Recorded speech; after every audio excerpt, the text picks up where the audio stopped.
everybody, this is Ted DiBiase, the $1 Million Man. And if you want to get your money's worth, you'll stay right here. WNS Podcast. Everybody's got a price for the $1 Million Man. You're listening to the official Wrestling News Source podcast. For all of your information, go to WrestlingNewsSource.com or check us out on Facebook by searching WrestlingNewsSource.com or WNS Podcast. You can also find us on YouTube, Twitter, Stitcher, and iTunes by searching Wrestling News Source Podcast or WNS Podcast. Now being broadcast in over 45 different countries, here are your hosts, Daniel Herron, Tyler Abear, and Doug. That's right. What's up, everyone? I am Daniel Herron. I'm Tyler Abear. I'm Doug. And we welcome you to episode 158 of the official podcast for WrestlingNewsSource.com. For all of your information, go to WrestlingNewsSource.com. Check us out on Facebook, WrestlingNewsSource.com. You can find us on Facebook, WNS Podcast, on YouTube, WNS Video, and on iTunes, Wrestling News Source Podcast. We're on the Twitter at WNS Podcast, and for the main site, WN Source. Yes, we are. And also on Stitcher. Go over there. Find us on Wrestling News Source Podcast on Stitcher. You can also find us on Player.fm as well. Yes. Stitcher. Very good stuff. So There was another place we were located. There was, but it was the one that you mentioned that it stopped at episode 92. I thought there was another one you found. Oh, I don't know. Well, I lost it then. Who knows? So welcome to the show. Got a lot to talk about. Got a lot of feedback. Going to talk about Raw, the exciting ending of Raw, I should say. Got some Q&A as well. Getting closer to WrestleMania, as we were talking before the show. Very exciting times. Don't feel like I'm ready, but I'm ready. There's a lot of stuff that I'm looking forward to. WrestleMania, definitely. All the stuff that's going to happen. Mm-hmm. Like we talked about last week, WWE Network. That's also what I'm looking forward to. Yes. Also, because that'll give us some more things that we can talk about. It's going to be all huge. together. So, very awesome. Going to be good times. Doug, how you doing? I'm doing pretty well. How are you? I'm doing very well, thank you. So let's kick off the show. We do have some feedback, but before we get into the feedback, we do have a review. We always like hearing from our listeners. Anytime we get a review on iTunes or Stitcher, we like to make sure that we get it announced. This one's coming to us from Stitcher. I'm not sure how to say this right. Dead Zephyr. You got to use the threes for E's and. It just confuses me. I believe that's right. Dead Zephyr? Okay. Giving us 5 stars on Stitchers with the title, Having a Good Time. The review says, do you like wrestling? Do you like to have fun? Do you like to laugh? If you answered yes to all of the above, then don't waste any more time. The WNS Podcast is for you. thank you for those kind words, sir. Yes, thank you very much. We do appreciate it. Anytime we get a review, certainly appreciate it. Very cool stuff. Thanks for listening. And going into some of the feedback that we have, in regards to what we were talking about last week, the first one's coming to us from Sayer on YouTube, saying, waited forever for this episode, even though I knew it would be late. At the moment, I am 35 minutes into it, and you guys always deliver. First time commentating, long time listener from Norway. Cool. Thank you very much. We certainly appreciate that. And that's really cool because, I guess we've been talking, we're discovering, people that are longtime listeners and they're just commenting. That's just really cool. We appreciate everything everybody says. Definitely. It's from Odin the Allfather. Yes. Right on, right on. Cool. We're on the right side of that. Tell Thor we said what's up. But yeah, it's really cool stuff. Next one coming to us from 8 Luke S. Saying, found you guys from simply looking up on YouTube wrestling podcast. I had been listening to some YouTubers talking about wrestling, and I thought a good way to talk about wrestling would be in a podcast. I am now hooked on your guys' podcast, and I can't wait for episode 158. Thank you very much for that. Very cool stuff. Next one coming to us from 6-Star Criminal, saying, if only my parents were as enthusiastic about the network as I am. My dad says that I can find all of that stuff on the internet, which is a lie. I would love to get the network just to watch some of the wrestling that I never got to see. P.S. Don't tell Cena, but Nikki Bella wants my D. Colton from the great state of Missouri. I hope I said it the way he wants. I didn't know that about Nikki. Tell us more. Let us know how that's working out for you. But yeah, I mean, if anything, my suggestion for something like that, if your parents aren't wanting to shovel up the cash, if you happen to have the cash on you, say you've got a birthday coming up and you get quite a bit of cash from the family. Because as you get older, you get less presents and more like, oh, here's a gift card. Oh, here's cash. Start asking for like those Visa gift cards that they have, or put some money onto that and just see if they'll allow you to use that. $60, 6 months. Yeah. It'll make it easy for you. So you can purchase it yourself. You do a $60 Visa gift card, and hey, there you go, 6 months of the WWE Network. Merry Christmas, happy birthday. Or you and your friends want to pitch in. Yeah. That's something that we've definitely discussed. Like, hey. I think that's tricky, though. I think that there's no guarantee that they will allow you to we don't know sign about in that. from different locations on the same account. Or if they just want to get one profile and they go to one place and watch it. But, right. Whatever you want to do. Or if you can log in at, multiple times. If you can, that's going to be awesome. But we'll have to see. Don't tell them about that. So They listen to the podcast. They're like, oh my God, they figured it out. They found a way to save even more money. I can almost guarantee that it's not set up to allow that. Well, I guess we'll just have to wait and see. Try it out. Yeah, we'll try it out. Doug can give us his password. Shit. Next feedback we have is from Facebook, from the one and only Thomas Drop It Low Son. Drop it low, son. Drop it low, son. Drop it low, son. Drop it low, son. Running out of battery or Sorry, something? What's going on there? Messed that up, Lotion. Thomas says, when the WWE Network becomes available here in the UK, I'll definitely be getting it. Like you said, the network will probably have some issues upon its release in just 44 days for you Americans. So getting it released later could be a blessing in disguise. For $9.99 and whatever it's going to cost over here, the network's a steal. So I'll definitely get it here as soon as it's available. Oh, and Damien 2.0 is an albino Burmese python who usually dine on birds and small mammals instead of United States champions. So there you go. Thomas Fact Checker Lowson. Switching it up, giving him a new moniker. Facts. Checking the facts. Just the facts, ma'am. Just the facts. So thank you very much for the feedback. We certainly appreciate it. Fuck snakes. And if you're like some of our first time commenters, if you've been listening for a while and this is your first time, or if you've listened for a while and you feel like you want to address any of the topics that we're talking about, feel free. We love to hear back from you guys. It's really cool stuff. It makes our work feel appreciated that someone takes the time to respond to us.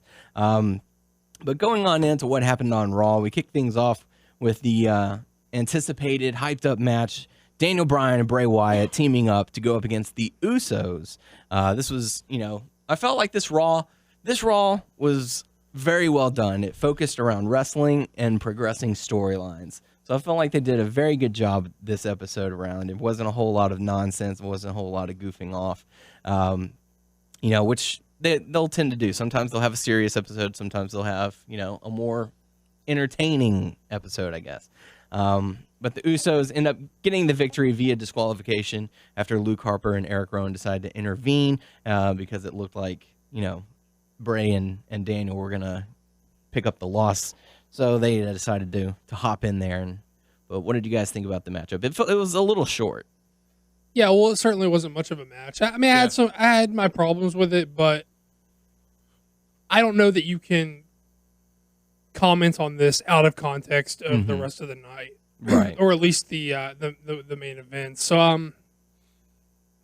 I don't know that I have anything to say about it until we get into the end. I mean, because it's almost irrelevant. Like, right. It's almost irrelevant to nitpick that out of context of the main event. Yeah, because the match ended disqualification. There was, the extension, or they decided to have a rematch at the end of the night, which is amazing because what happened at the end of the match overshadowed the story that they told for the ring, because this was a big deal. This is the Usos getting the main event in a sense. They were the main event match. So that's a big statement to those two guys, as well as, the storyline between Daniel Bryan and Bray Wyatt, which eventually, overshadowed everything as far as what was going on. But we'll dive on into that a little bit later. The next matchup we got, really shocking to see, especially this early in the night, John Cena going up against Damian Sandow. I guess they're just switching things up, but, let Cena... It did have a different feel to it. I really enjoyed it. They seemed to be a little focused, and they were playing back to when Sandow tried to cash in and was unsuccessful and, showed the matchup that they had. I feel like these two have really good chemistry with one another. Cena brought like some new offense that we haven't really seen before. And, it wasn't beat down on one end. It was a lot of back and forth, get the upper hand kind of matchup. And I really enjoyed it. I don't remember too much from when he cashed in Money in the Bank on Cena. I don't know if you enjoyed that match. I enjoyed this match. Yeah. But I don't know. I guess I don't really enjoy too much what Sandow does in the ring. Really? Okay. How about you, Doug? Well, I did enjoy the previous match, the cash-in match, a lot more. I think that's probably because of the story they were telling at the time. Right. This match was good, if not a little like plug and play ish. I don't know the terminology I'm necessarily looking for. It felt like they were just kind of like plugging in moves and plugging in like near falls after big moves without much transition between the two that like made it feel like a cohesive story they were telling and more of like guys doing moves against each other. Right. But it was pretty well executed and I think they have pretty good chemistry. But I'm not sure what this accomplishes. Yeah, why did they bring that up, with Sandow? Well, I mean, I'm not sure that if you need a Cena showcase match, I'm not sure you necessarily need it to be Sandow. And even though you can argue that a strong showing for Sandow is, a way of them like getting him over, because you can do a lot for yourself in a loss as long as you have a strong showing. Right. But how is that going to benefit Sandow now? Because I don't feel like he's a guy who they have a reading on what they want to do for Mania, if anything. And I'm actually leaning to they probably don't have anything for him to do. Pre-show. So at so best. I'm not sure exactly what this accomplishes, but it was fine. Maybe there seems to be like maybe they want to unify. They're talking about wanting to unify the title. The secondary titles at the pay-per-view, and maybe they're going to give him a strong showing, and maybe like he's a guy they're looking at for that. I don't know, but I'm not sure what this accomplishes. Yeah. I mean, it could be just hey, let's get the crowd, informed on this guy that he can put on a pretty good matchup, so that say after Mania he could be a possible contender for, maybe going to a top tier level, because the top tier is so short.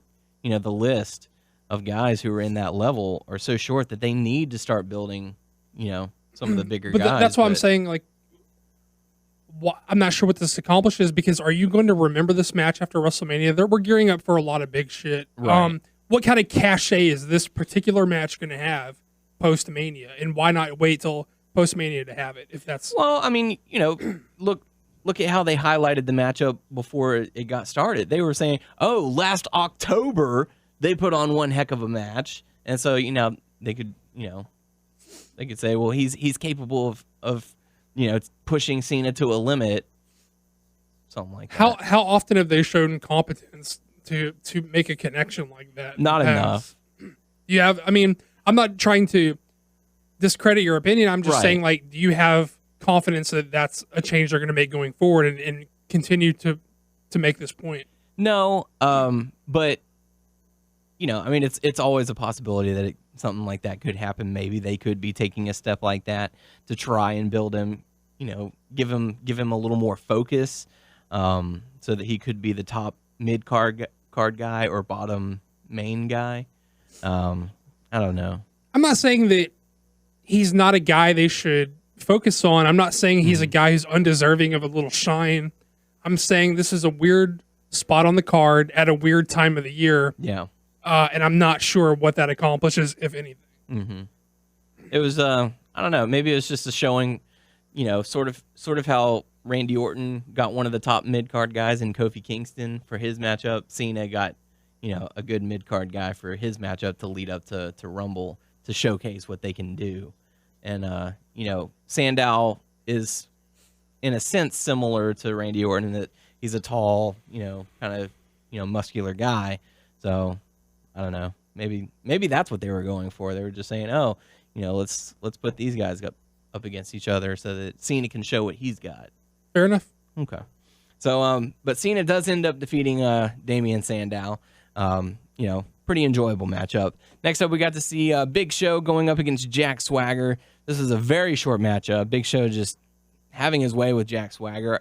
I couldn't focus on the matchup. I was too busy staring at both Big Show and Jack Swagger's ring gear and how similar they were to one another. I kept getting distracted by that, but the matchup was very short, and Big Show got the win. And he decided to just go off on Zeb Coulter and deliver the KO punch. Now Zeb did have a sign that said, "You're a big part of the problem." I guess aiming the big towards Big Show. But other than that, was there any reason for Big Show to knock out Zeb Coulter? I guess it kind of like, why not? I mean, it's like, every once in a while you want to see the bad guy get his comeuppance or something like that. But, to jump ahead on what happened earlier or later in the night, I should say, when Orton went after Cena's dad and like punched him 3 or 4 times in the head, they had to put him in a neck brace and a stretcher and cart him out. Whereas Zeb gets the KO punch, the most devastating knockout punch in the WWE, and he didn't get carted off. So I don't know. But did they do it on screen? Did they wait till a commercial break to walk him out, or did they do it on Zeb? Yeah, I forget. I think they went to commercial after they cut out. I mean, maybe that might be there. Because there was no mention of, Zeb had to be taken to a local facility, or he had to be looked at by physicians, whereas they were like, they come back from commercial and they're showing Cena's dad getting loaded into an ambulance and all that. So right. But why the KO punch to Zeb? I don't think that. I have no fucking idea. Sure. I mean, to speak a little bit about what you were touching on, where hey, every once in a while it's fun to see the heel get theirs in the end. This felt really out of place. Yes. These guys don't really have a history. And even the way that they use Coulter as a heel isn't the way that they use a typical heel like in Orton. This is a guy who's displaying like unpopular like political views and is focusing that on a section of the roster. So really there's no real crossover there to make a connection. Like he knocked him out for no reason. I mean, we're grasping at straws trying to make like a storyline reason, but there is none. The reason that it happened is because they wanted to make Big Show look like a big tough guy. But he didn't have to hit him to look like a tough guy. Beating up on a 70-year-old guy. Yeah, but what does that accomplish? Like, so you're okay.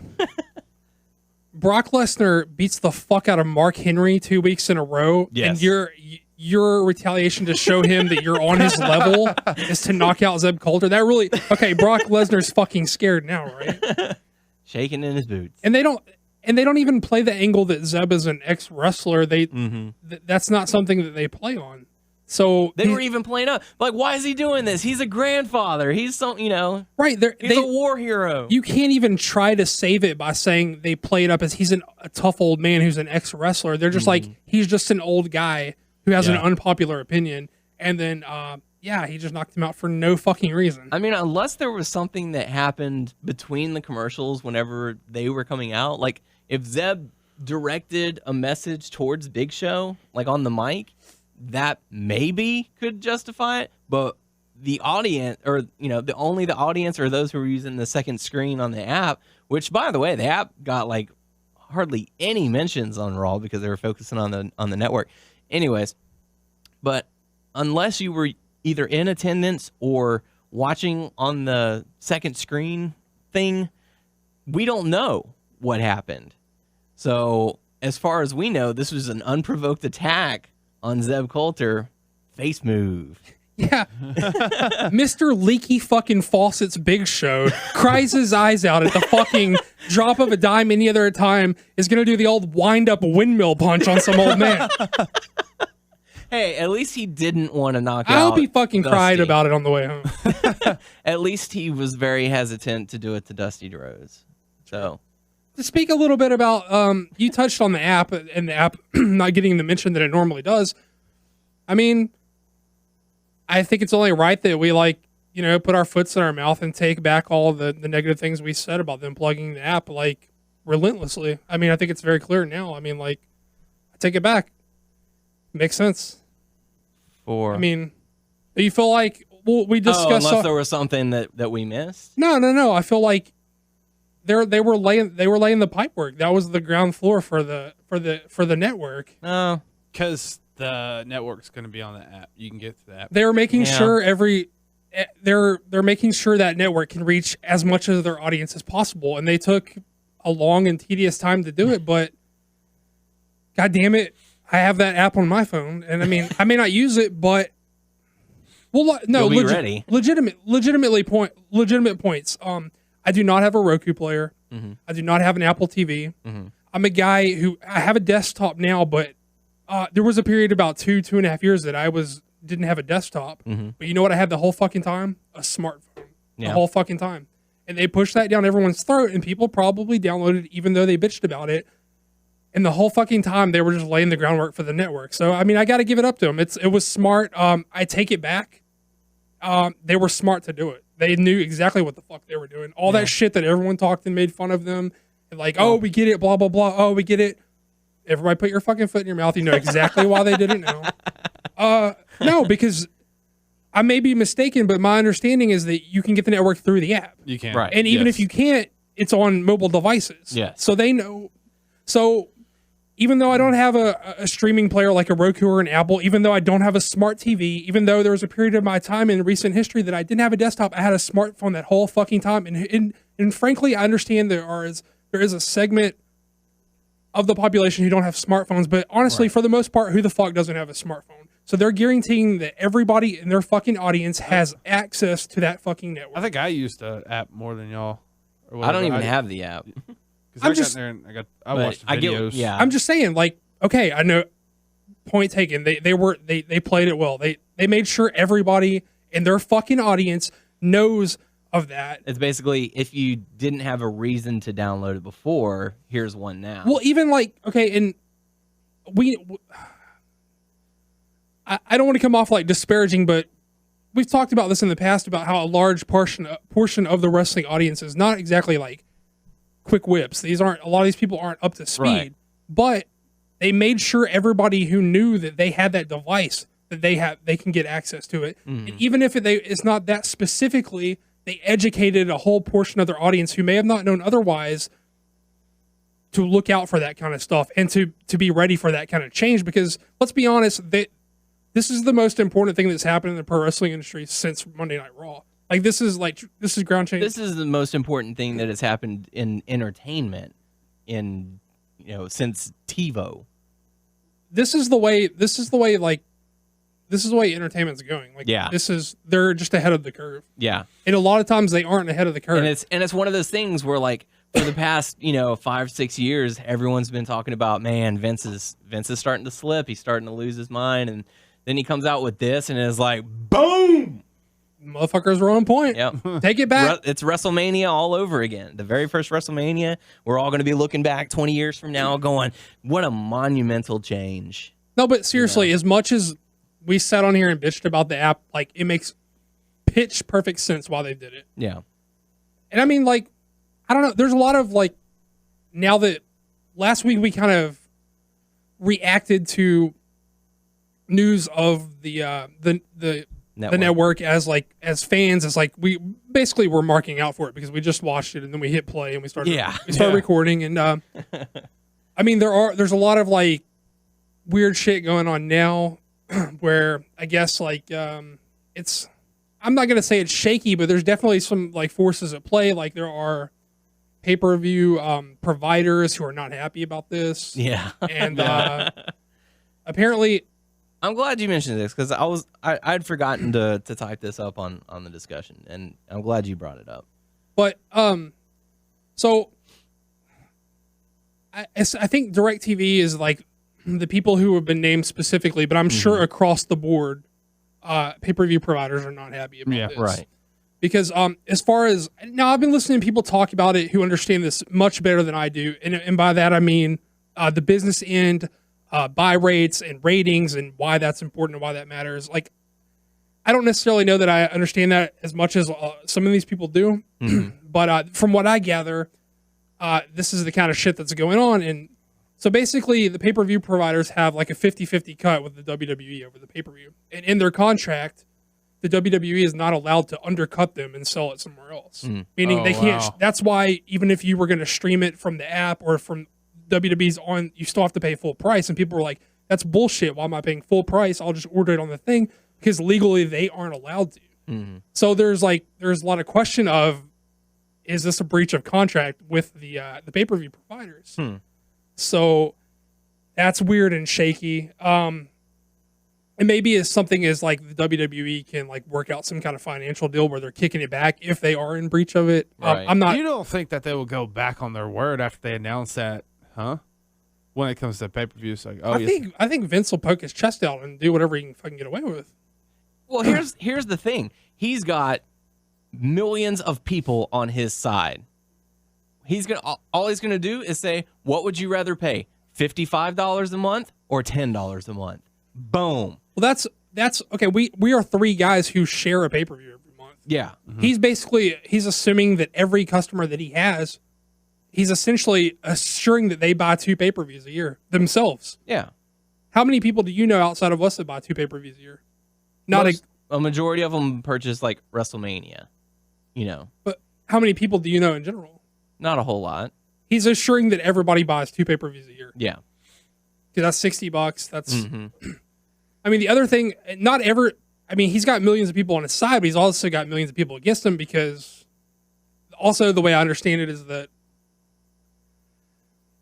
cable providers aren't very happy about it. And it's not that they're not happy. Well, they pay rights to have Raw and SmackDown on cable or whatever. And that's why it's going to air first run on cable TV and not on the network. They have to pay the rights for that. And so basically what happened is this year their contract is up. So from what I understand it, this is Vince like his bargaining chip. He's like puffing out his chest. This is where my lack of understanding like comes into play here. I don't know if this is like the ballsy move like this. I don't know if this is quite Vince putting his fucking nuts out on the table and say I won't take my shit elsewhere, bitches. I don't know if it's that drastic or if it's just like a little something they have in their back pocket. They can be like, right, we want double the rights or whatever. So, they got people on I've read shit about people on CNBC who are saying this is terrible. They're going to fuck this. They need however many people to float this pay-per-view just to break even, which they're saying they need 1 million subscribers to break even. Which is probably going to be very easy.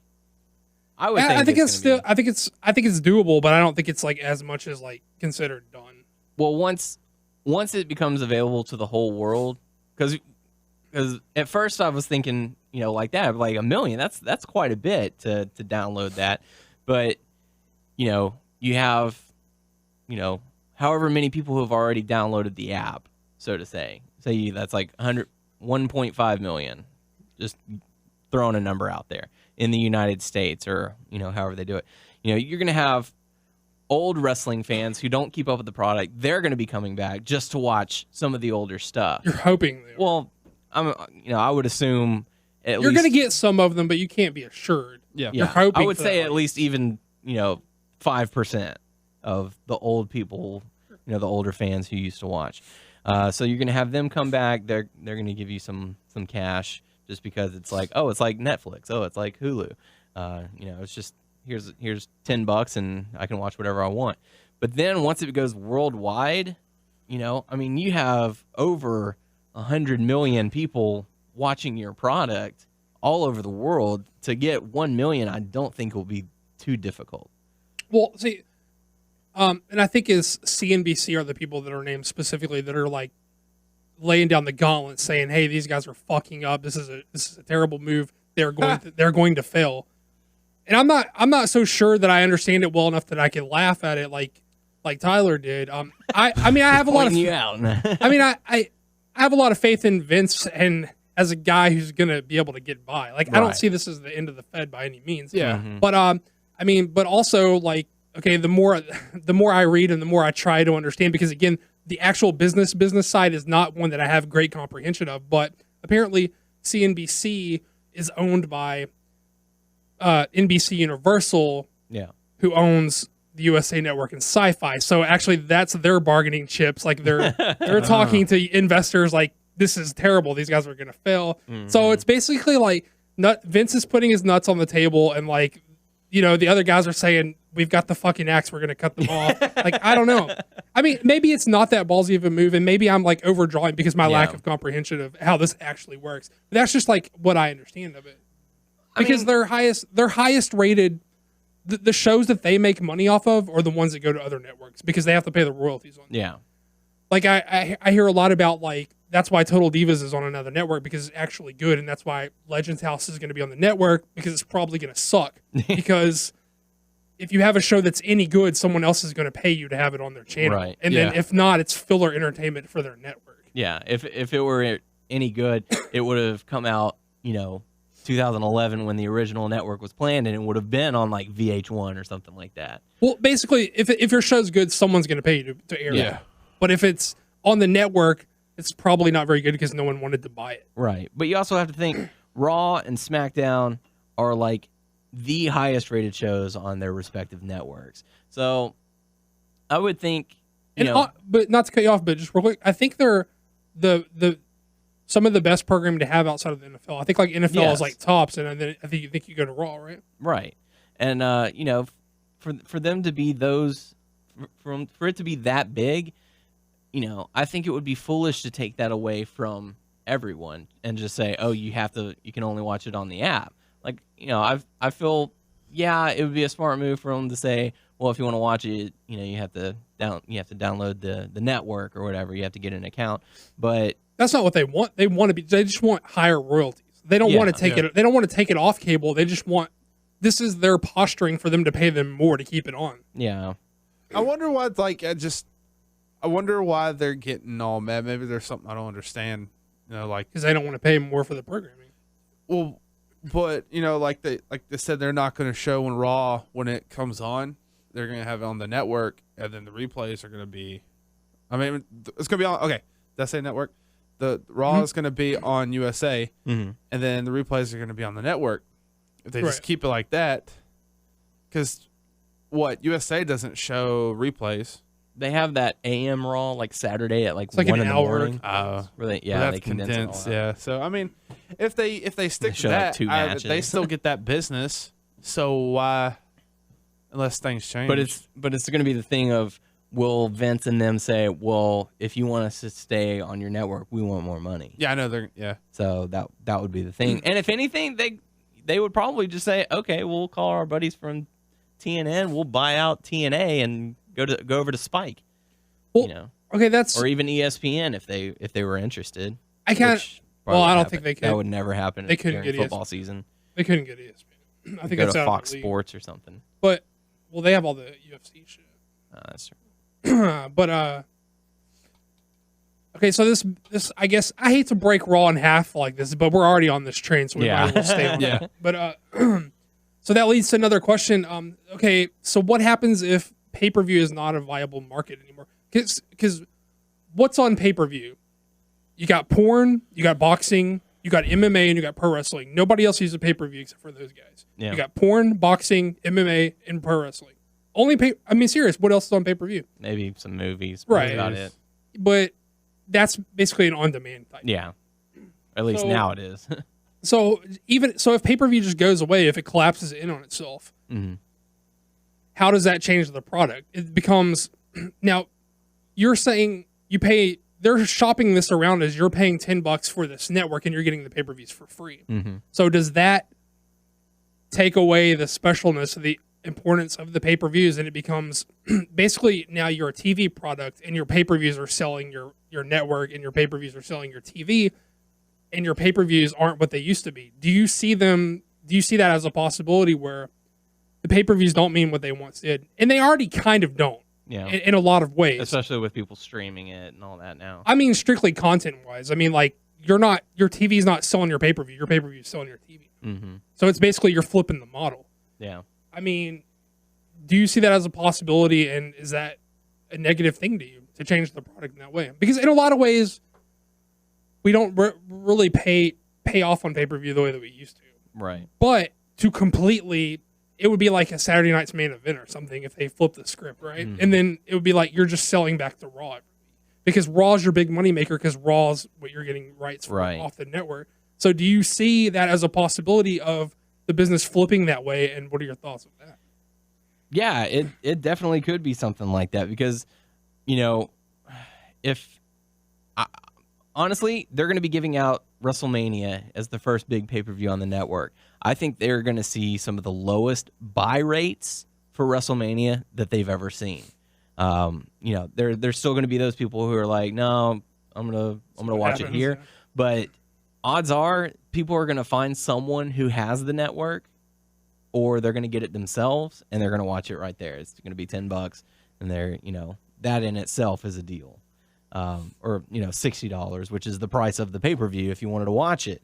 So I feel like the pay-per-view buy rates are going to be there for only those who don't want to get the network, or maybe who don't have the internet capabilities. Right. Yeah. Because other people would just stream it. Right. But more specifically, how do you think that this is going to change the product in the way that the pay-per-views are almost inconsequential? They'd be like a Saturday Night's Main Event type deal, and they're basically that's not the blow-off. You're not building to the pay-per-view. Pay-per-view just feeds you right back into TV, and all your important shit happens on TV because TV is what you're getting your royalties for. Just because it's cheaper? No, because if basically they're taking the specialness, quote unquote, out of the pay-per-view by saying you get it for free. You're paying for the network. You get the pay-per-views for free. Right. You're paying for all this legacy footage. You're paying for all this original content. Right. And you're getting the pay-per-view every month for free. So basically, people aren't paying for the pay-per-views. And in a way, it seems like they see it as they're not paying for the pay-per-views. Yeah. So it automatically knocks the specialness of the pay-per-view down a peg. And what the WWE is going to be making money on is what's on cable. So they're going to be pushing the important shit back to cable because they want the viewers going there, not to pay-per-view. Basically, it's going to end up being sort of like how Impact is doing, where they'll do their gimmicky one night only kind of thing, where it's like, oh, here's the thing, and that's going to be their pay-per-view. It's like, oh, we're going to have some specialty matches that you can't catch on Raw, and it's going to be the pay-per-views. Which, I mean, they've already had for the past few years, Money in the Bank and Survivor Series and SummerSlam and stuff like that, Hell in a Cell, even Elimination Chamber, even though that's going to happen before the network. Right. But both of you give your thoughts on how likely you think that is to happen, to change that way to where all the big shit's happening on TV now, on cable, and what are your thoughts on that, changing the product in that way? Likelihood and your thoughts on it. Yeah, I think that could happen, like you pointed out, if all the money goes for cable and all that stuff, because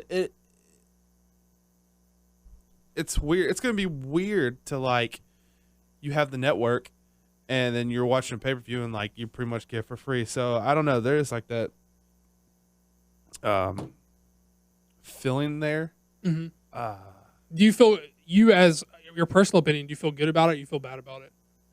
I don't know how to feel. It feels weird. It's like cool because we're getting it for free. You get in the network and you get that. That's cool. But at the same time, I don't mean value proposition. I don't mean, like, do you think it's a cool deal? I mean, is it lessening the importance of the pay-per-view?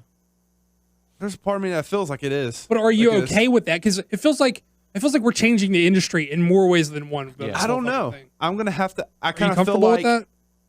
I don't know if I am. Are you comfortable with Raw being the big show, and even though you have a Breaking Point, or you have a TLC, or you have a whatever, basically those shows are just going to set up to feed back into the Raw. Does this make sense? Like, I don't know. Maybe I have to watch it and kind of get like a feel for it.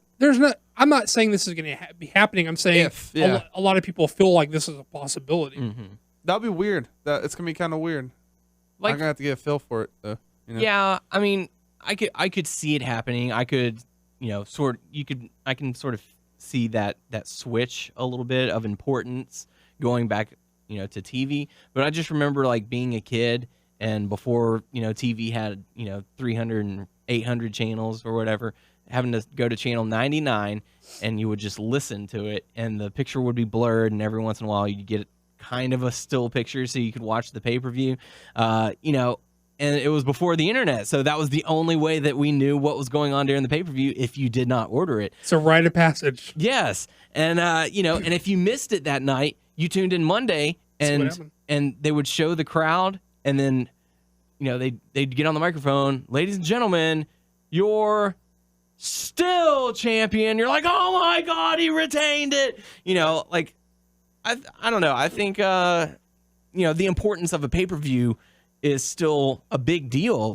That's where the big blow-offs should be.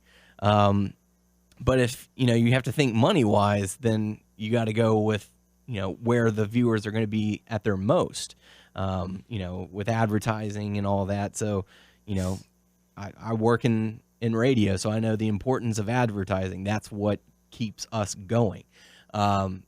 So, it's the importance is going to be high for network television.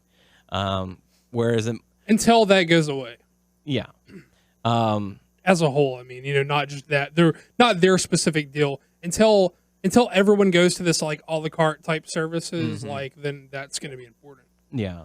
So, I mean, I would still like to have a lot of the focus be on the pay-per-view. Sure. Where the big blow-offs and the stories come to an end, only to, start new feuds or something like that. But you also want to have some importance to have on Raw. So I could see sort of a meshing, if you will. Like, it doesn't have to be the main event every single time. Like, it can be, a big heel turn during the pay-per-view, or, a mid-card championship changing hands or something like that. I don't know. I'm going to have to get a feel for it for a few months, maybe even a year, just to see like where they're planning on taking it before I can give you full thoughts on that. And I'm not like advocating for that switch in the business. I'm just saying like that possibility exists. Yeah. And playing devil, the highly probable thing of happening. So very very good debates. I'm liking that. I feel like last week was we're being total marks, happy about the network, and now we're like, well, wait a second. This is our like real discussion. Let's break this thing down, if you will. Hey, don't get me wrong. We're still totally marks for it. We're like we're happy about it. I haven't been reading up on it since like about 3 or 4 days ago, but it's been a while, so I didn't read anything about what you brought up about the and I may have some shit twisted because I struggle to understand the business side of the business. But that's my best understanding. So if I got something twisted, don't jump down my throat too much. Right, that's my best understanding of what's going on. And I was originally going to say that it would be foolish for Time Warner to drop WWE from their pay-per-view list, because there's still going to be some of those people out there who buy it. It might not be as high as they want, but I believe it's DirecTV are the actual named people who are like on the hot seat, like they're the pissed off. But you'd have to imagine it's across the board, right? Yeah. Your Comcast probably is not happy, or whoever else is probably. And you not have happy. to think, if they drop WWE, where are the fans going to go? WWE, Well, that's the flip side. Is like, what else are you going to make money on pay-per-view? Like we said, there's porn, there's boxing, there's MMA, and there's pro wrestling. And if you're going to knock one down, then that's And porn's gonna survive the fucking apocalypse, No, right? look, Porn innovates. porn is just a donation these days. All right, you can find free porn Right. all survives over the internet. apocalypse? Porn and You're cockroaches. just donating now. Listen though, I mean, it wouldn't be on there if people didn't pay for it though. Yeah, I guess. But I mean, I wouldn't, but I'm just saying. I mean, you could just find that anywhere, and it's Yeah, go online. It's only going to be. It's only going to be a matter of time before NFL, MLB, NHL, all these UFC already has their own Fight Pass network. Yeah, it's only a matter of time until this becomes the norm. Right. It just happens to be that WWE has Ahead of the curve for once. They're not stuck in the past on this one. Yeah. So still freaking out about it. It's still really cool. I told my girlfriend that I'm gonna get it, and she's like, "Cool." She was like, But like the liner note, like the small print of you saying I'm gonna get it is like I'm gonna be spending a fuck ton of time like watching this. "Yeah, Yeah, so we're not going out. yeah." Sorry, babe. We're staying in. We'll just order a pizza or something. So back to what we were talking about. Big Where Show were we? KO I'm sorry to sidetrack. Big Show KO Zeb for whatever reason. So Because he's fucking tough as Brock Lesnar, who beat up Mark Henry. I punched Zeb. yeah, with a wink and a wind up punch. Can I just say that I'm normally like opposed to people burying other talent, but I'm fine with Paul Heyman burying him by saying, "Oh, we're fucking shaking our boots. He beat up an old man." I'm completely fine with him burying him there. Yes, absolutely. That takes us into the next matchup. CM Punk and the New Age Outlaws going up against the Shield. Big story on this one. New Age Outlaws walking out on Punk when he needed them most. You're doing the hand tug away, and okay, I'm trying to tag you in. They've got Where are you going? they've gotten a lot of airtime Yeah, in the last few weeks and Yep. stuff, and I don't know where they're going with that. And Oh, I'll tell you exactly where they're going. They're buddies of Triple H. well, yeah, but I don't know if I want to. I like them, but I don't know if I want to see that. well, No, they've served their purpose. This like is they've done what's best for business. Yeah. This is all in setup of the supposed Highly rumored. Punk Triple H Mania match they want to do. Yes. And so they have this They're not Shield. gonna do like they did last time, where Triple H just beat up Punk and that was it. And And you can wear my blazer. And then Kevin Nash is going to appear. Which, by the way, I don't know if you guys have heard yet, Kevin Nash is going to be at the next Booker T show. Really? Yeah, tell Noah. it's going to be pretty cool. Too sweet. Have to go out there. Maybe we'll get lucky. And What's the date on get that? do not know yet. February something. Yeah, it's like the third Saturday of February. I'm not sure. Gotcha. But yeah, so New Age Outlaws walk out on Punk, obviously, doing what's best for business. Shield end up getting the win. Oh no, I'm okay. I like Punk. I like the Shield. I like what they do. You really like Seth Rollins being picked up on the mic. I really do. I like his voice every time he talks. Don't forget the eye. Yeah, it reminds me of Daniel. But I'm kind of ready for the Shield to go their own way. Do single stuff. Is that me jumping the gun? I don't know. They're certainly heading that direction. Yeah. I don't think there's a rush for it. I think they've done like a perfect slow burn for this. Yes. And I think it's going to pay off big once it happens. But Possibly at Mania. I'm getting that feeling. I say they kick it really into gear the Monday, the Raw after Mania, I think is where you kick it. Yeah. If it makes it that far, I could see them blowing it off before then, or at least Yeah. starting it, but not blowing it off, starting it. But During the Rumble, even. yeah, Like in the actual Royal Rumble match, have all three of them, I don't know. look, I know everybody on the internet has been saying, "Holy fuck, that Roman Reigns dropkick on the apron," but holy fuck, that Roman Reigns dropkick on the apron, right? I mean, It was pretty sick. he kicked him in the fucking face, like Jesus Christ, that was awesome. They did some damage to Punk on that. That was a one. super athletic, and he kicked him in the fucking face. Yeah. So I approve. Forget the eye. Well, that's the story. Is Sorry. you're making fun, but that's the Yeah. story. Like Ambrose was being like the loose cannon and working a different body part, and the other team was focusing on that. Don't do anything stupid.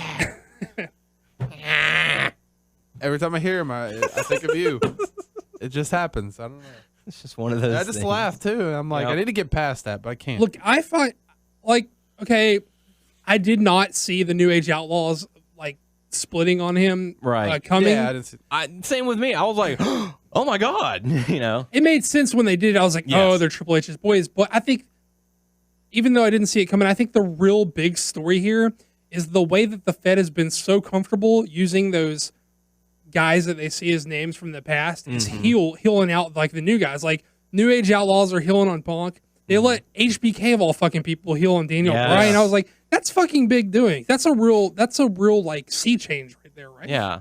That's Especially weird. like once you get in that part of your career, you're just a legend and People are gonna cheer you no They're matter going to what. love you no matter what. And for them to go out and like take that risk of doing that, that's big. And people fucking booed him anyway. Yeah. They booed HBK, which is amazing. Yes. And like they turned on the Outlaws, and I think that's the real story that they were not only willing but effectively use those guys in that role. Mm-hmm.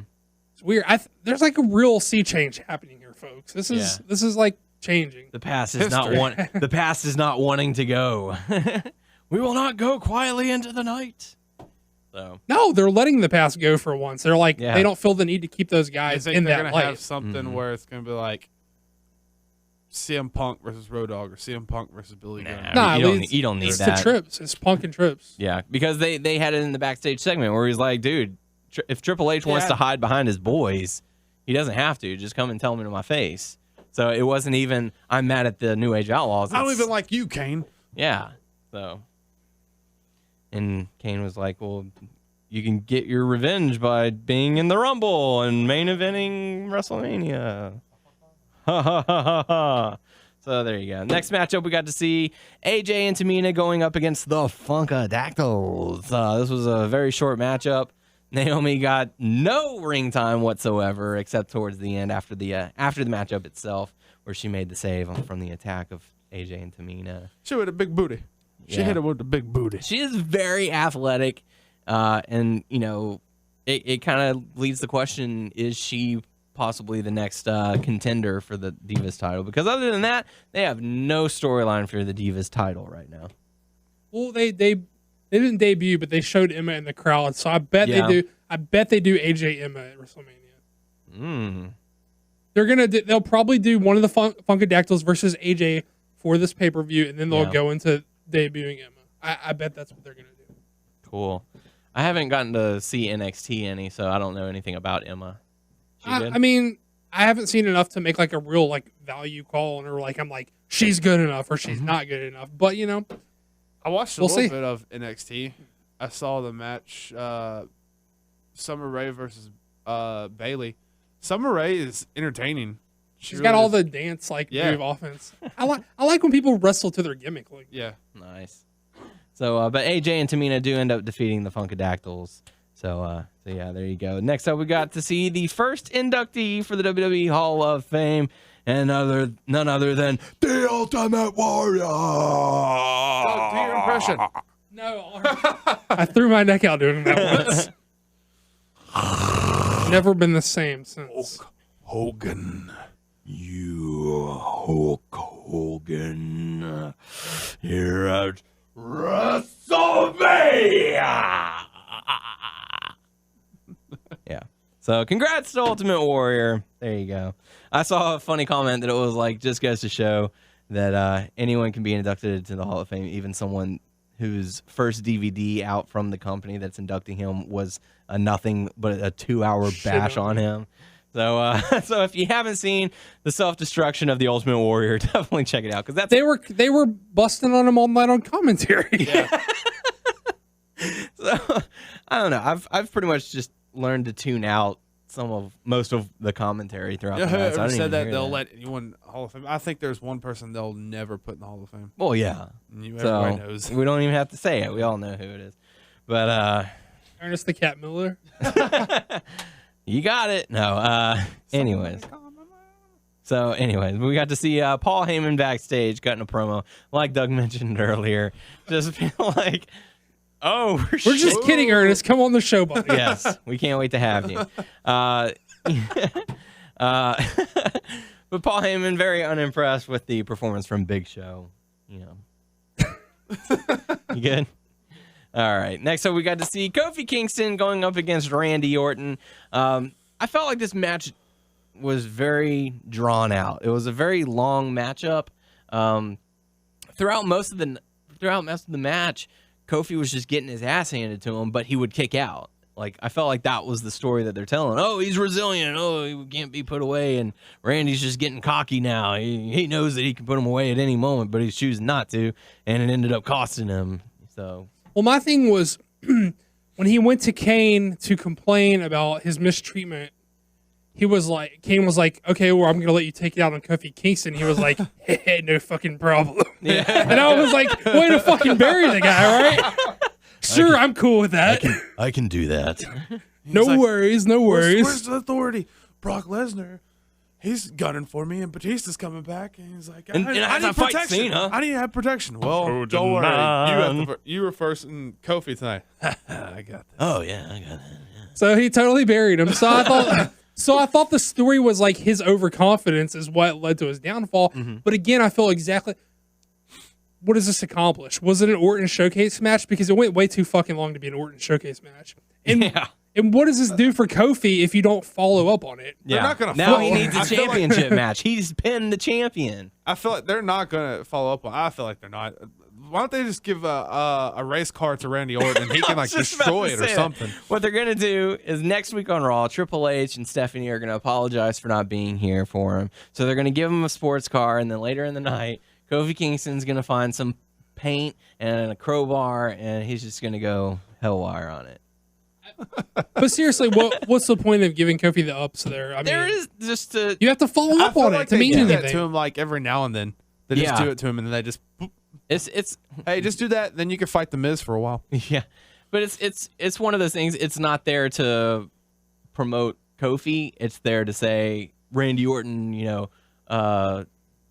lost his concentration or something like that. And so watch next week. They're gonna have a match between Kofi and Orton, and Orton is just gonna like lay him out in 3 minutes or something. Well, unless the story that you told was, okay, Orton was so overconfident that he took his eye off the ball and Yeah. Kofi squeaked one out, which led to him going berserk, which is why he flipped out and beat up Cena's dad for the 18th time. Yeah, Cena's dad needs to stop going to these these shows. But that's like a long way to go from like, that's like, instead of going like from A to B to C, it was like A to B to C to like Z. That's like a long way A, to B get to Q. Yeah, that's a long way to get from there to beating up Cena's dad. You know what I'm saying? Yes. Just be like, Dude, you're my fucking opponent's dad. Fuck you. I'll beat you up knew- again. I beat you up all the time. It's an annual thing. I knew that was going to happen. He's walking around. I was like, oh, didn't we see Cena's dad earlier? No, he's going to. It's bound to happen. Okay.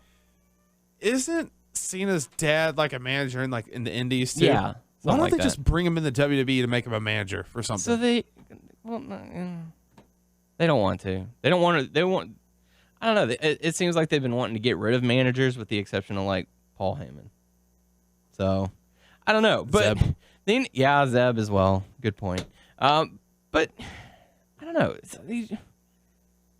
It's like clockwork. You see Cena's dad in the front row, and Orton's in the attendance. Okay, I've counted twice that's happened. I don't know if there's anything other than that. Orton and his dad have fought in the ring before. Or yeah, there was like twice. Those three in the ring. There was a match between them. Boy, Orton and John Cena Cena's dad? Senior. I don't remember that. Yeah, because I was gonna post it on. I was gonna post something like Deja Vu. I was gonna post the clip where Orton kicks him or punts his dad, and like right on there on the suggested videos on the side was like Randy Orton versus Cena Senior. Yeah, I don't remember that. He needs to stop. And what was he looking at? He was like completely turned off to the side when. Did Orton. you notice there's a guy behind him that kind of looked like he was trying to protect him? Yeah. It looked like that. He was like, Hey man, he don't. was like that. I was like, dude, get the fuck out of the way. It's part of the show, dude. Yeah. It's like you're not gonna Who really is protect that him. man? And like they were telling him to move out of the way, and Yeah. he's like, I know that guy is. I'm protecting him. It's I was part of the cracking fucking up show. when Cena was like, I just need you to move back just for a minute. You'll get your seat back, I promise. Yeah. He's like, we just got to finish this part of the storyline. All right, we'll get back to it. Fucking So- seat. Pay for for that ticket. So- Damn it. I'm not giving that up. Give me one of your T-shirts or something. So anyway, so Kofi ends up defeating Randy Orton. So I'm sure we'll see a championship match for that. Probably not.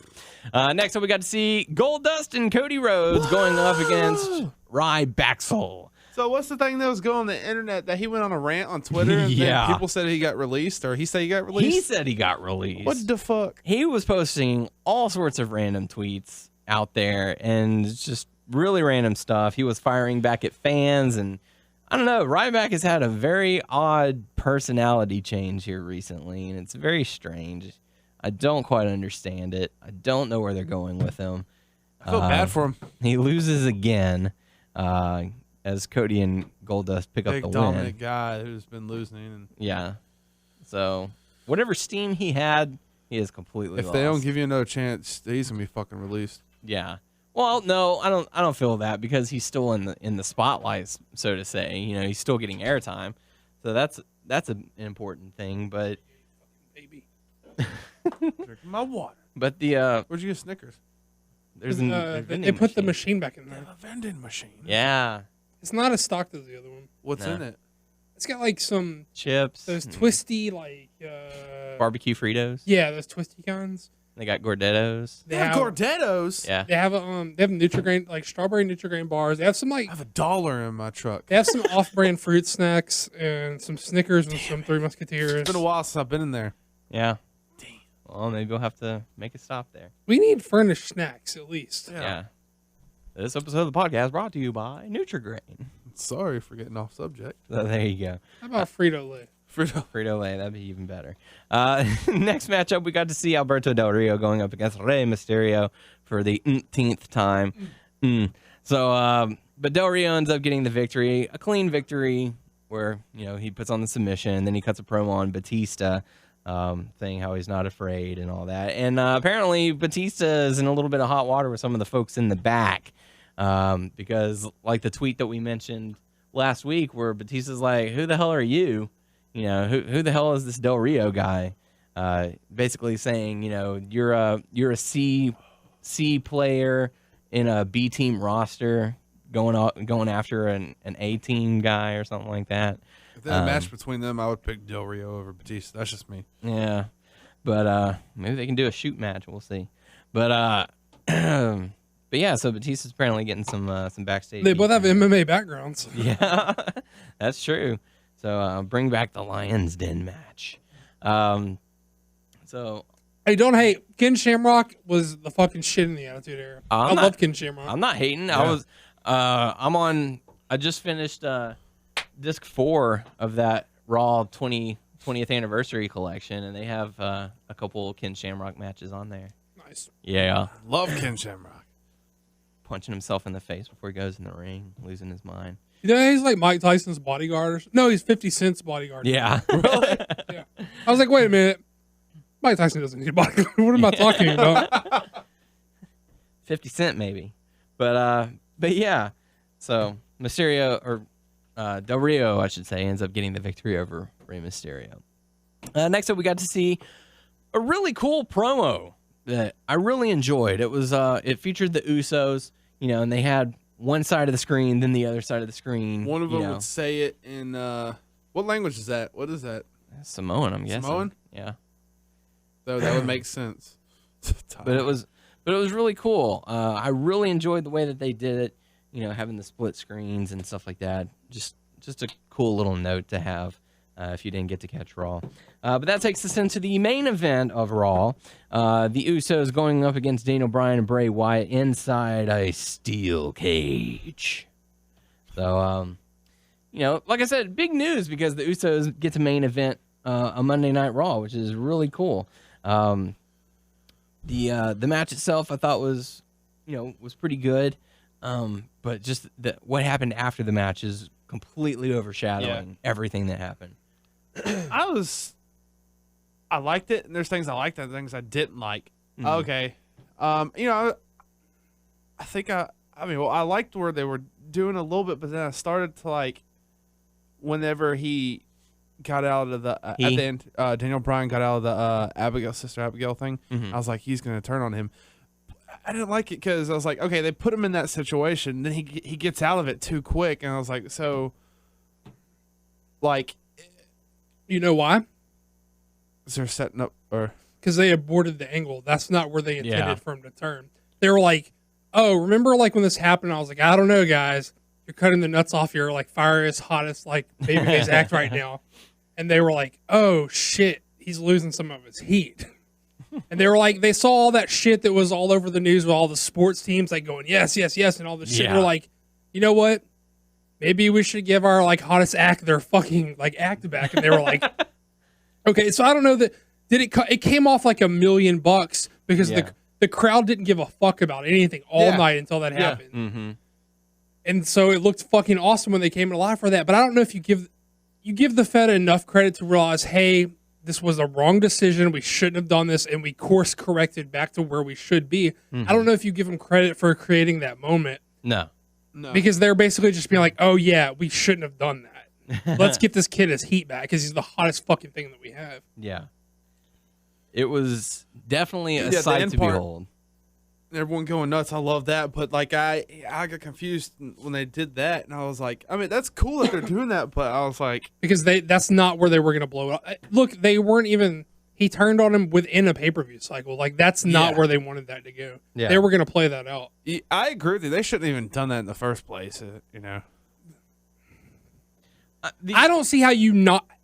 I think you are fucking insane if you don't win. If he doesn't win the Royal Rumble and go to challenge for the title. I don't think you can not fucking do it at this point. Right. yeah. I don't. You can't put him in a fucking another match. There's no. I would not. I don't even like the crowd wasn't cheering like Daniel Bryan overcome the Wyatt family. They were cheering defiantly of the booking situation. They were saying "fuck you" for putting him in that position. Okay. They weren't saying yes, Daniel Bryan escaped the Wyatts. He turned on that fucking bastard. They were saying We've fuck got you. this guy back. Right. You know? They were fuck youing the booking decision. See, what they could do is, okay, Cena loses to Orton again or whatever coming up, or well, they have Brock Lesnar and Orton. Okay, I'm confused on that part. But Look, I don't know that they're going to run with this Lesnar thing. I think it was just a boastful thing. I think they're going to back out of that. I don't necessarily know that he's going to challenge for the title at this pay-per-view. He may be, but it seems like you can't have him lose to Cena again. Yeah. And it's a waste to have him job to Orton. So he can't fucking. I think they're going to like back away from that statement. That's just like him being boastful. I don't think you do that match at the pay-per-view. And maybe you do Elimination Chamber because Brock can't lose to Cena again. And Brock, for goddamn sure, can't be a waste and lose to Orton. yeah, and then when it comes to Batista, I think they're gonna do the Batista Del Rio thing for let them just do that. I guess. Well, I'll be fine if if Brock wins the title and then Cena like wins the Rumble and they fucking for some reason do my dream match at Mania that I've been like wet dreaming about and keep talking about. That'd be fucking awesome, but Daniel Bryan I don't think versus that's the story. I Lesnar. think Orton retains, and I think like the story is Bryan wins the Rumble and triumphs at Mania over Orton, the guy who was a part of being held down. You know what I mean? Here, there are several. With Daniel Bryan, there are several different routes that they could go. You know, okay, if Daniel Bryan does not win the Royal Rumble, this will be the biggest waste of time that WWE has ever put in. So basically, Daniel Bryan has to be a lock for winning the Royal Rumble. I say they put him at fucking 1. Yeah. And he fucking wins. That would be nice. You can play off this Wyatt shit in the Rumble. You can have him like a segment of the Rumble where it clears out everybody but him and the Wyatt guys. Yeah. That's how you can blow this shit off. But he doesn't feud. You don't give him a match with Wyatt at the paper. No. You just fucking have him win the Rumble. Fuck everything. Or hell, have him in the. What would it say for him to be in the first match of the Royal Rumble, facing Bray Wyatt, get the victory, go in the Royal Rumble number 1, and win it that then?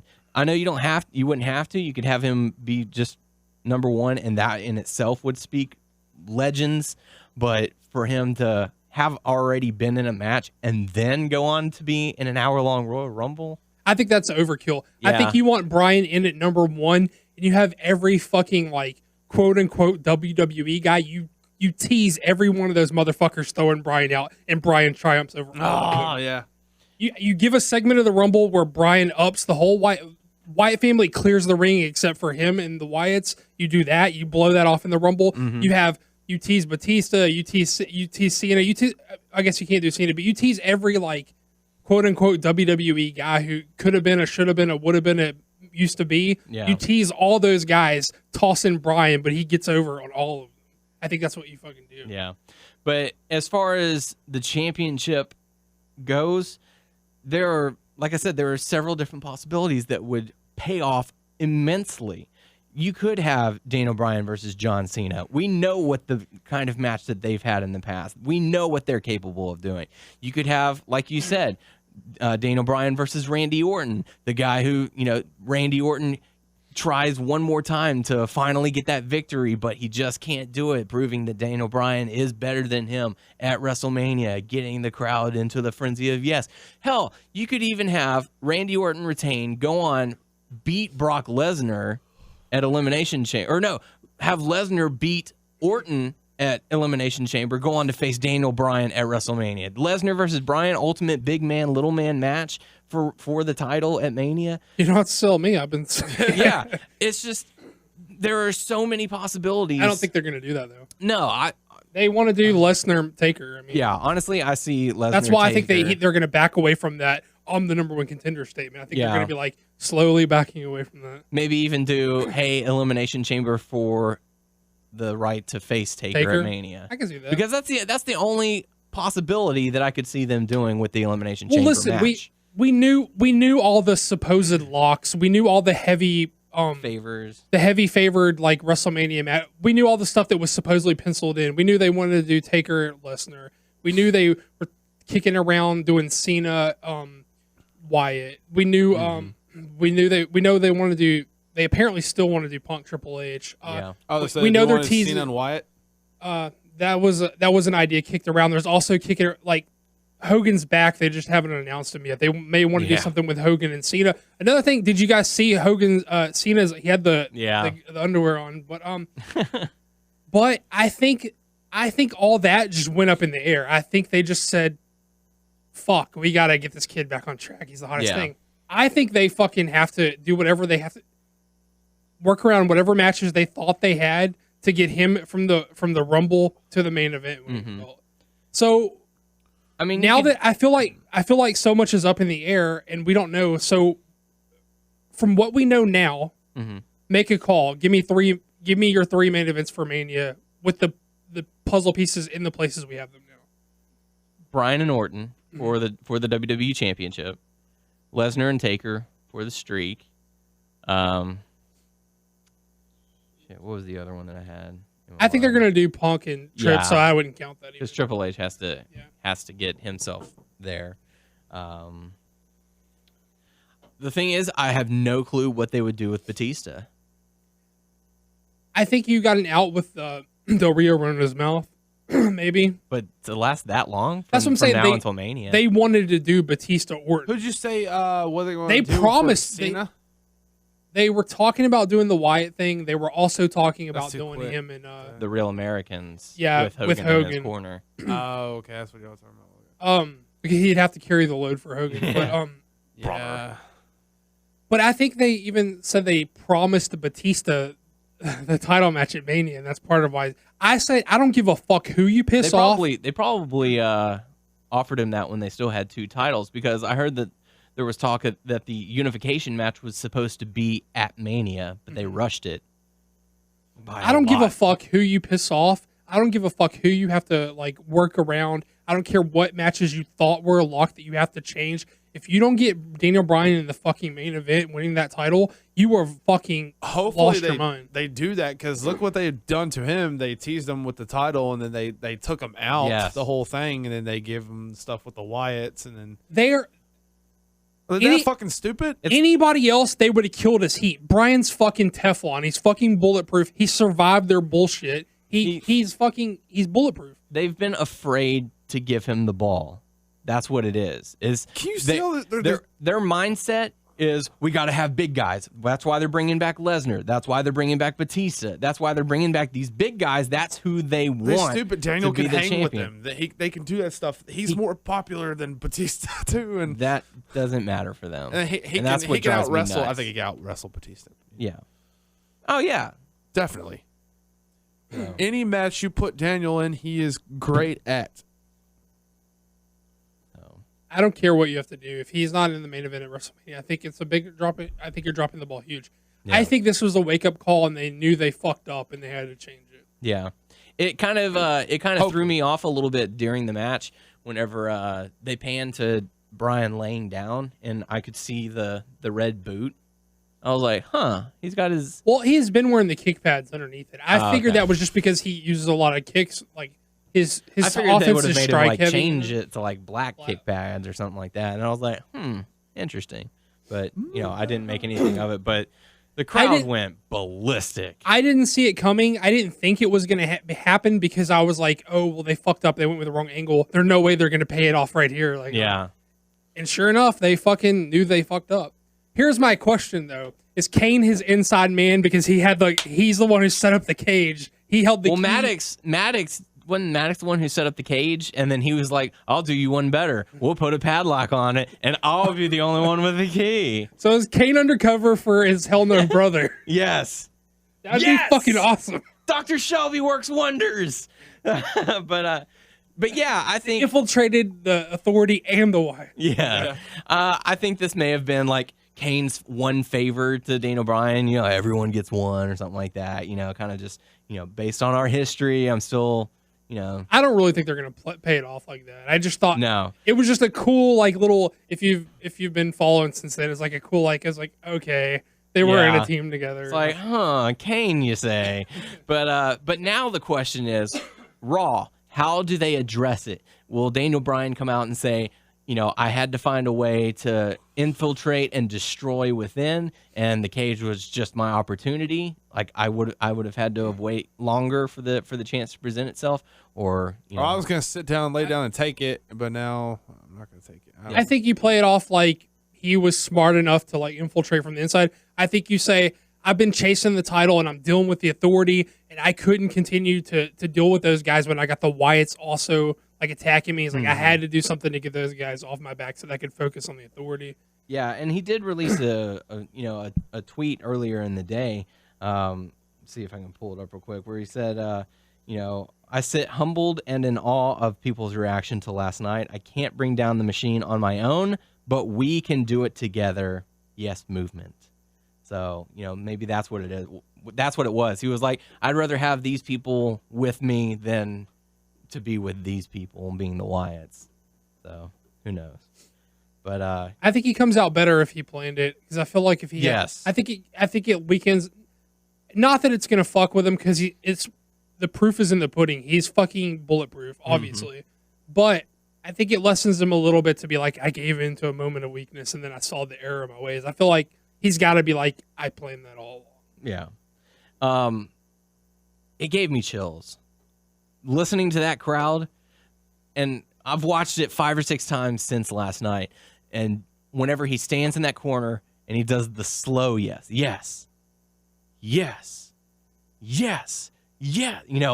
I'm just like, oh my God, like my arms get chills. It's ridiculous. It was like he was like in the orchestrator's pit. He was like, Yeah. he was like orchestrating the crowd, like with his little wand. He was like, all right, motherfuckers, time to get up. And they're like, yes, sir, here we go. And I'm glad that, he was doing his kicks. Yes. Oh, yes. And then He fucking hit it, for God's He sake. finally fucking hit it. And I'm glad the crowd got into that so much. It was, that was a statement from the crowd. This is the guy that we want. This is who our money goes to. And it was just really cool to see. But apparently, going into some of the hot topics, apparently during that match last night, Daniel Bryan suffered a concussion. So hopefully it's nothing too severe and that he can recover very, very quickly from, especially in time for the Rumble. Concussion's always fucking serious. Yeah. So maybe with a bit On of what luck. spot? Was it the double back body drop? I mean, the double inverted suplex. I'm not sure, but that's the reports are that he didn't have too many memories of that match when he went backstage. So apparently, I know he was getting checked out, but we don't know like the severity of it. That's the only thing that can stop him now is injury. Yeah. So he's not wrestling on SmackDown this week. It's already been noted, but spoilers are probably even in at this point. Yeah, more than likely. But I would say if anything for Raw, just cut a promo and that'd be it. Like take the week off. Yeah, I wouldn't work him either. I was so mad. I didn't see that coming at all because when they started the match, first of all, they didn't explain the rules from the start. They didn't say they couldn't take pinfalls. They didn't say it was escape only and that both people had to escape from start. Yeah. They never said that. And the first thing that happened was the Usos went for the quick escape, and I threw a fucking fit. I was like, God damn it, the baby faces don't go for the quick escape. They got jumped by the whole Wyatt family. They want this fucking match. They want to be in the cage with them. Don't fucking castrate those motherfuckers. And then I was like, oh, okay, well, it all makes sense now. I totally got worked. I was like, what? But yeah, it was all good then. Yeah, all good in the hood. So, but yeah, more hot topics for you guys. Paul Heyman announced that a DVD for himself is set to be released in August. I would buy it. Yeah, it's definitely going to be worth checking out. Pretty cool stuff. As soon as we stopped recording last week's episode, there was some breaking news regarding Mae Young. She had been in the hospital over the holidays, had been put on life support. She had been taken off life support, and there were several reports coming out reporting of her death, but that actually came out to be untrue. She's still alive. She is still alive. She's off life support, but she's still not doing too well. But she is still alive and kicking. So we certainly hope, a recovery for Mae Young. And it was one of those things where in the WNS group chat or whatever it is, they were all saying, let's not be first to report this. Let's triple check the facts and make sure that this is what's going on. So we were WNS was one of the last groups to make that announcement. So I just want to put that out there. So, it's bad whenever the information is incorrect. She's a tough old broad, though. Yes. So hopefully Mae Young can recover from that because she's definitely a legend. Good thoughts and positive vibes. Definitely. Yep.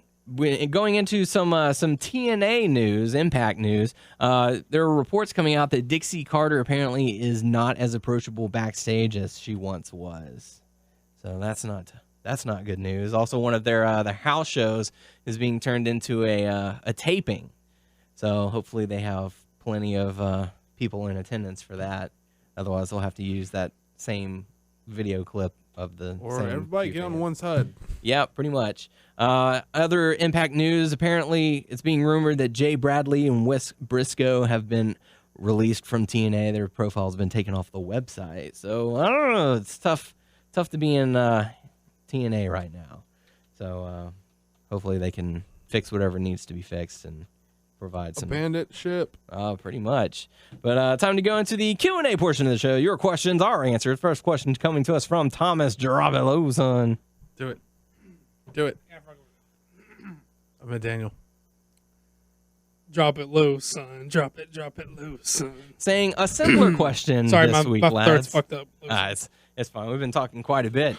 A simpler question this week, lads. I'm thinking about getting a new commemorative belt. I already own the World Heavyweight and the 2005 to 2013 Spinner belt and the 2008-2010 ECW Heavyweight title. Now I'm stuck between the United States Intercontinental and current WWE title. Which would you say is the best looking belt of the three?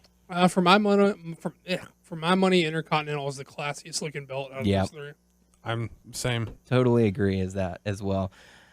Just good. I enjoy it. Or if you want a custom title, a custom hobby title, what you should do is hit up our friend Eric from Asteroid Belt Company. Very nice segue. Yeah. It's improving. I like that. Good stuff.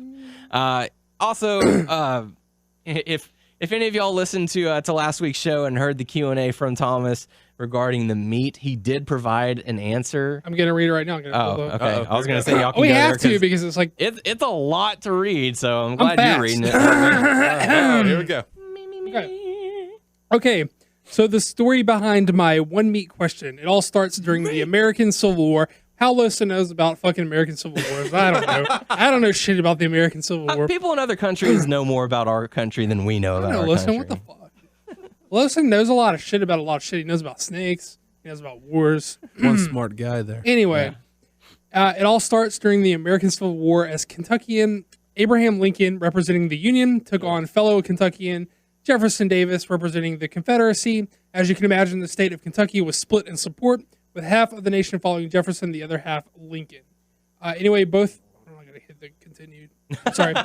Anyway, both men realized that acquiring the state of Kentucky was key. If a man could not be a leader in his own state, how would others view him?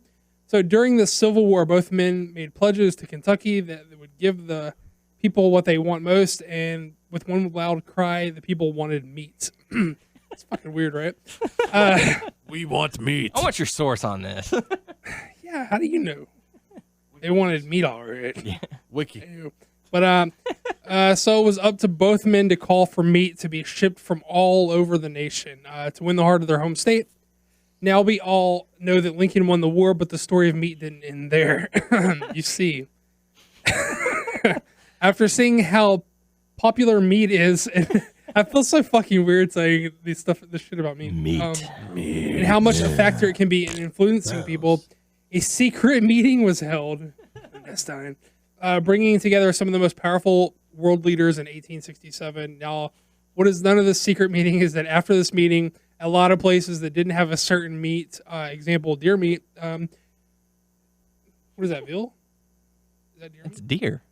Fuck you, man. No shit about shit. We're all of a sudden getting shipments of what Deer they were meat. missing from other Self-explanatory. nations. It has been concluded that the nations of the world made a decree that there should be an average level of meat in the nations Never heard so this that no decree. nation could win others over with their meat content. And for over 100 years, the system worked, apparently. Through hardships like 2 world wars, the meat treaty, as it has been come to be known, stuck through. That was until 1989. Sorry, guys. It's a lot to read. 1989 was the year that he wrote a fucking book about this. And it's Paste. 1989 was the year that the Berlin Wall fell, uniting East and West Germany and bringing a sense of peace to Europe. But some were not happy about the end of the divide. As always, there are people who just refused to have the change. In January 1990, 6 men from all over Europe and North America hatched a plan. This is fucking weird, guys. Like, listen to this shit. Not that all of it isn't weird, but Meat treaty. they were going to release a toxin that would poison all meat in the world except a hidden stash that they had kept for themselves. And with this plan, they would have only source of meat in the world. And as we saw during the American Civil War, meat is more important than we ever thought.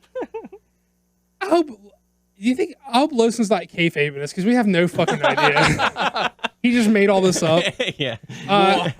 However, the plan failed when an anonymous tip led a SWAT team to their hideout, in which they discovered thousands of gallons of toxin, as well as 7,000 pounds of several meats, including beef, pork, chicken, turkey, lamb, duck, and more.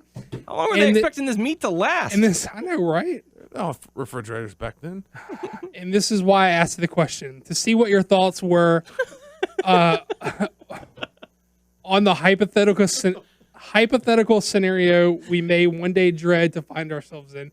That one day the meat of the world will be diminished, and we need to take a long, good look at ourselves to decide which bit of protein really matters. He says, apparently this is a shoot, because for more information, visit meat-treaty.com. And he goes, or as it's better known, my comment on tackling real day problems was a self-jib because I could have asked about anything, yet I went with a hypothetical scenario about me. Okay, that's done. All the people who just listened to that, y'all just got learned. Look, I mean, if he's gonna take the time to write that out, I don't see how we couldn't read it. So that's a lot of shit. I don't know. It could be a work. Maybe he made that website up. I don't know. That would be an didn't go to elaborate it? hoax. I like the idea of like a I secret, made like my own website. Yeah. I like the idea of like a secret meat society. Yeah, that's pretty cool. Illumimedi is real. Even the meat. Yes. Yes. Show me the meat. So thank you very much, Thomas, for the question. We certainly do appreciate it. And thank you for the very elaborate explanation. Who's that one guy who's like, can you guys make sure you always do 2-hour shows? That's for you, dude. There you go. You got to make sure we reach that goal of an hour and a half to 2 hours. So, next question coming to us from Kyle saying, have you thought about going on TuneIn Radio? Oh, hey guys. Hey. I don't want to end on a downer. So, breaking news: Stephanie McMahon confirms May's death on Twitter. Oh. Yeah. So that's tough. yeah. Well, Positive thoughts and good vibes to her family and friends. Yeah. She was a tough old lady. I'm sure she had a good life. She will be missed. very much. Sorry, I don't want to end on a downer, so I thought I'd break in before the last thing. Yeah. And that's tough because, it is one of those things that, it can happen at any time. And, I know a lot of the wrestling community was concerned. So I'm glad that we have the news. It's, it's sad news, but, it's not going to be one of those things where we hit stop recording and then we check our Facebook and we're like, it just happened, So this is something that's breaking as the show is happening. As we are recording it. So yeah, thoughts and prayers going out to the family and friends of Mae Young. Very sad news. But we do have some questions we got to get into. Coming to us from Kyle saying, have you thought about going on TuneIn Radio? I guess it's similar to Stitcher and iTunes and such like that. Never heard of it. I have not. But I mean, maybe it's something that we can look into. You never know. But thank you for the question. Final question coming to us tonight from YouTube from 8 Luke S. I heard from him earlier today in the feedback saying, you've probably talked about it before, but could you quickly go over your number one favorite wrestler in the WWE today? I've been a very big Daniel Bryan fan for a very long time. Mm-hmm. Definitely. I'm either Daniel Bryan or Antonio Cesaro. So Yeah. I have to go Daniel Bryan. It's, for me, there isn't really a close second. So Daniel Bryan for me all the way. So very cool stuff. But thank you for the questions. Make sure I'll throw a few out just because we all said the same thing. Just Okay. Again, also like Tyler said, I like Cesaro a lot. I like Goldust a lot. I like when Regal shows up on tape from the NXT shit. I'm a fan of CM Punk. Yeah, Punk's a little more hit or miss for me, but I would definitely say that I like him. Okay. How about you, Tyler? trying to think of someone else. Great Khali. Really? Right? I like him. Okay. What? That's your choice. He's man. gonna say that thing where he saw Khali looking cool or whatever. Joe He Cool. was looking cool that day. Joe Cool. Joe Cool. He was leaning on the barrier, had his legs crossed and his arms crossed. Bullshit. His legs don't cross. Would he be a He perfect? was leaning against That us. man's legs are fucking stilts. Would he be a perfect tag team partner for John Dynamite? John Dynamite. Wow. We got the cool John. Boom. Wait, what's the catchphrase? Boom. Kapow! Pow. There you go. Make sure to submit your questions on our YouTube page, WNS Video. Also, our Facebook page, WNS Podcast. You can check us out on WrestlingNewsSource.com and check us out on WrestlingNewsSource.com on Facebook. And subscribe to us on iTunes by searching Wrestling News Source Podcast. Yo, we're on the Twitter at WNS Podcast and for the main site, WN Source. You can follow this jerk right here at WNS_Daniel. You can follow that asshole over there Okay, at at least I'm not an Tyler_Abear. I And would much rather be a jerk than an asshole. also follow. Just don't jerk my asshole. Just don't jerk the asshole. Yes. You want him to jerk it in your asshole? Jerk it in the asshole. And we're also on Stitcher. Speaking of, what was up with that picture you posted with Noah grabbing the crotch of the statue, man? That's disturbing. No, I was on the phone with him. I was like, hey, no, I'm going to post a random picture. Remember that time we were at Universal? And he's like, yeah, I'm going to post a cool picture on there. It's like, yeah. I was like, I don't think there's any bad pictures on there. It's like, nah, let me post a picture of you. So Noah's like grabbing a statue, his statue's in the genital crotch. region. Yeah. So yeah, Okay. and he saw it and got pissed and took it down. Yeah. Follow those jerks. I don't know. I might come back one day soon. Hope so. And we're also on. Tyler never tweets though. He doesn't. I tweeted 2 weeks ago. You stole my fucking thing. Is what you did. Molly motherfucker. whopped. So you can also check us out on Stitcher. Subscribe to us on there, searching Wrestling News Source Podcast and Player.fm. Subscribe to us on there, and we certainly do. Guys, give us appreciate some reviews, please. it. Yeah, good stuff. Rate and review and subscribe. We would certainly appreciate it. Most appreciative. Like we talked about earlier, a little bit, the belts. yes. Check out our friend Eric from Asteroid Belt Company. Mhm. AsteroidBeltCompany.com. There you go. What's the Facebook? Is it Facebook? Asteroid. Facebook.com/Asteroid Yeah, we Belt posted Company. something earlier on the regular WNS site. Mhm. So check that out and Yeah. like his Sweet site. belts. Yes. And also our buddy John David Guerra from Nightmare Pro Wrestling. Go and support him as well. Good stuff. Mhm. Certainly appreciate it. Congratulations also to Booker T's Reality Wrestling getting their own TV deal on the Cube in Houston. Yes. So very exciting times for those guys. I heard they put on one heck of a show. Also got to see Rob Van Dam out there. So really cool stuff. So hopefully we can go out there at the next. Apparently, the next showing. recent history past guest Gustavo has quit the biz. Yes, forced to retire from the matchup he had from the Pride, or with the Pride in their steel cage match, which I heard was very good. So we'll have to check that out when it comes on YouTube. But for the podcast crew, I am Daniel Herron, I'm Tyler Abear. I'm Doug. and we will catch you all next week.